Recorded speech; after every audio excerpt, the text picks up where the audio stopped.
Bonjour à toutes et à tous.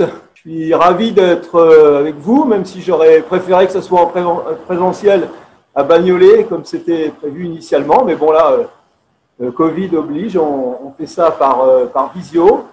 Et je suis très content de pouvoir faire cette visio avec vous sur le 3-3 et effectivement à la question est-ce que les fondamentaux offensifs du 3-3-5 sont-ils transposables?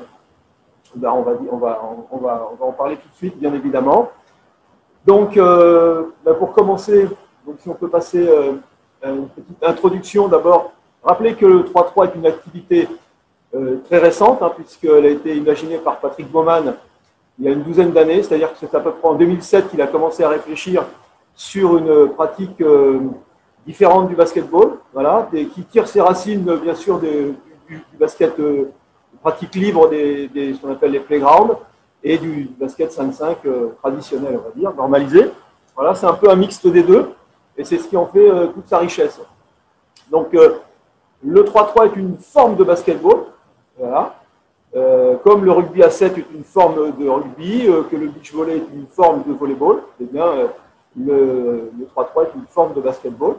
C'est-à-dire c'est une pratique à effectif réduit sur un seul panier avec un temps de jeu très très court, 10 minutes ou 21 points, et un temps d'attaque vraiment de très très court de 12 secondes, ce qui en fait vraiment une de ses spécificités. Voilà. Donc on peut passer à la suivante. Alors peut-être un petit mot quand même avant sur Patrick Baumann, parce que je veux quand même lui rendre un certain hommage à ce cher monsieur qui est malheureusement décédé prématurément en 2018, puisqu'il a été conjointement membre très influent du CIO et en même temps secrétaire général de la FIBA. Et c'est ces deux casquettes qui ont permis à Patrick Baumann d'inventer cette pratique et de la mettre en avant et de faire en sorte qu'elle puisse devenir olympique, puisque depuis 2017, elle est olympique. Voilà, juste un petit mot et un hommage à M. Patrick Baumann. Donc en fait, dans les fondamentaux offensifs du 3-3, on va retrouver l'essentiel des fondamentaux du basketball. Voilà, ça c'est clair. Il y a quelques spécificités, mais d'une manière générale, on va retrouver l'ensemble des fondamentaux offensifs individuels et collectifs. C'est une formule épurée, mais pour ma part, ce n'est pas un sous-produit du 5-5. C'est vraiment une activité à part entière, comme je le disais tout à l'heure, devenue olympique depuis 2017. Mais conjointement, moi je me suis exprimé souvent là-dessus, c'est un formidable outil d'évaluation et de formation pour le joueur de basketball. Donc, loin d'opposer les deux disciplines, il faut plutôt y voir une forme de complémentarité entre ces deux disciplines. On peut bien évidemment pratiquer les deux disciplines, se faire plaisir dans ces deux disciplines, sans pour autant vouloir les opposer, sachant qu'à un moment donné, peut-être que certaines personnes iront s'orienter davantage vers le 5-5 et d'autres vers le 3-3, ou d'autres continueront à faire les deux. Il n'y a pas de problème. Donc voilà, mais de toute façon, les deux activités sont issues de la même famille, de la même origine, le basketball. C'est juste un peu différent. Et on va voir en quoi c'est différent et en quoi est-ce qu'on peut trouver aussi d'énormes similitudes entre les deux pratiques et comment peut-on aller de l'un à l'autre. Voilà. Alors, je vais vous présenter en définitive le projet de jeu offensif des équipes de France de 3-3, des équipes de France A. Donc vous allez, voilà, c'est carrément le playbook que je présente aux joueurs et aux joueuses. Voilà. Donc vous allez pouvoir rentrer un petit peu à l'intérieur de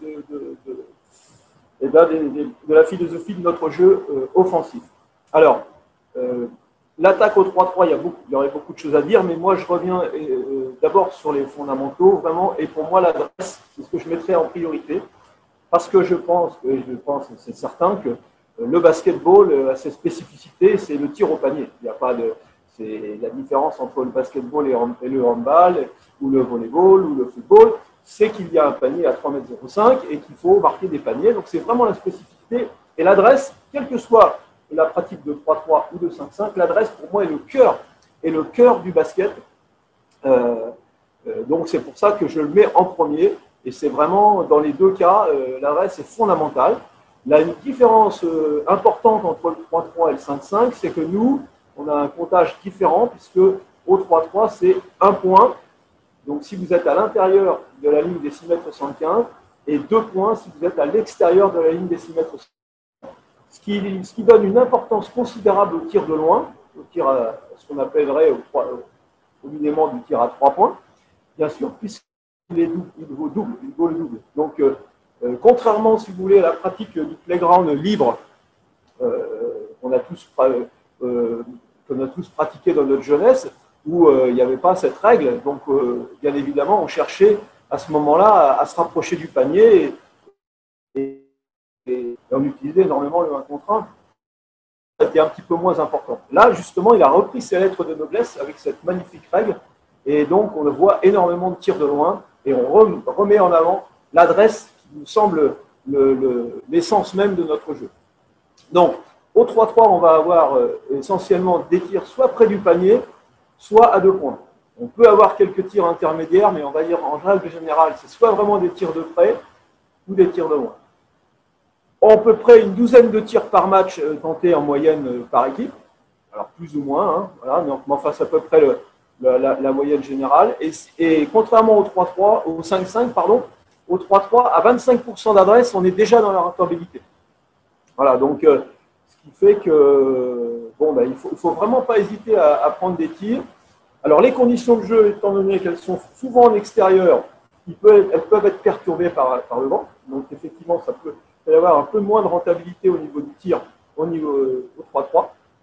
Mais d'une manière générale, comme je le disais, donc à 25%, on peut vraiment être rentable, donc il ne faut vraiment pas tirer. En ce qui concerne les tirs de près, nous on privilégie beaucoup ce qu'on appelle les powers, c'est-à-dire des arrêts alternatifs de pied ou simultanés de pied. Pourquoi? Parce que vous savez très bien qu'au 3-3, il y a beaucoup plus d'impact, il y a une tolérance au niveau des fautes qu'il n'y a pas au basket traditionnel. Et donc, on a des impacts.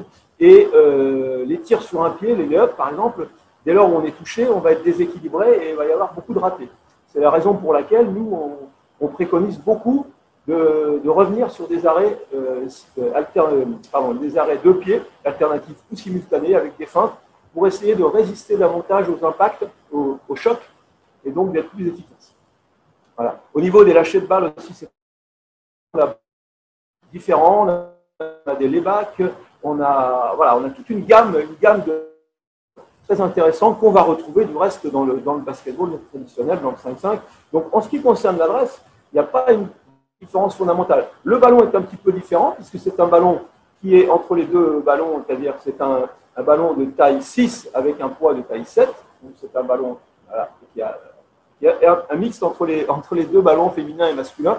Et ça, c'est un ballon qui est universel, quel que soit l'âge ou le genre, vous jouez avec ce ballon universel. Ça, c'est aussi une particularité du 3-3 qu'il n'y a pas en 5-5.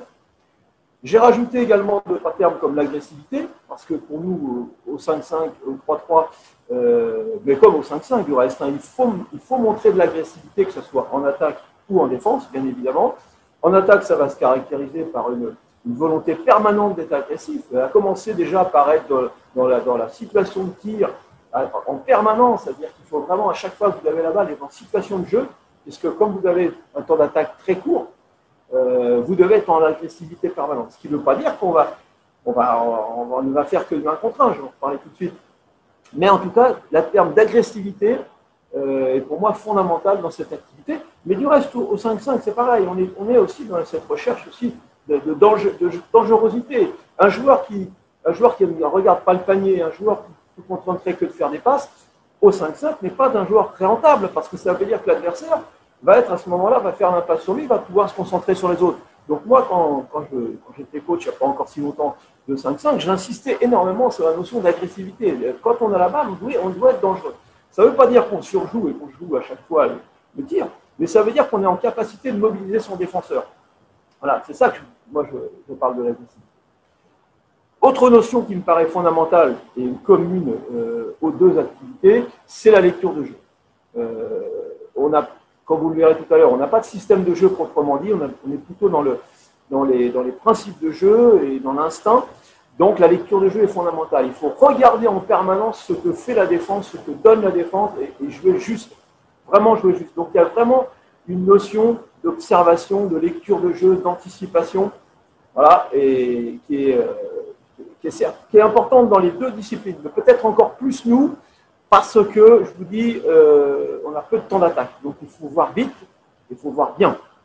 Voilà. Autre notion importante que j'ai voulu mettre en place tout de suite aussi, c'est la notion de jeu sans ballon, parce que, contrairement à certaines idées reçues, où les gens qui ne connaissent pas l'activité 3-3 FIBA peuvent penser que c'est beaucoup de 1 contre 1. Certes, il y en a énormément, mais il y a aussi énormément de jeux sans ballon. Et c'est aussi ce qui se fait entre les grandes équipes et les équipes moins fortes, c'est que les grandes équipes bien, très très bien sans ballon, beaucoup de jeux sans ballon.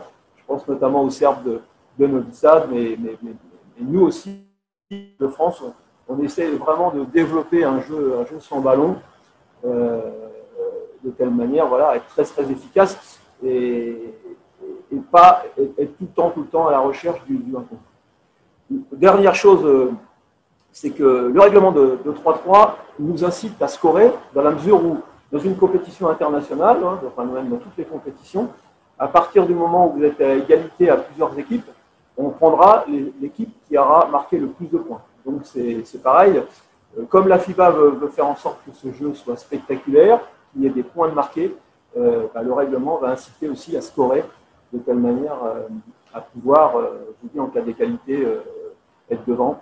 Ça nous est arrivé fréquemment, nous, avec les équipes de France, de nous retrouver à égalité à 3. Et dans ces cas-là, on était souvent content d'avoir marqué des points. Et c'est intéressant, ça veut dire qu'on ne lâche pas les matchs. C'est-à-dire que même à la fin d'un match qu'on a soi-disant perdu, enfin, voilà, on est éliminé, on dit toujours aux joueurs, ne lâchez pas, essayez de remarquer encore quelques points, parce qu'on ne sait jamais, à la fin du tournoi, peut-être qu'on aura besoin de ces points. Voilà.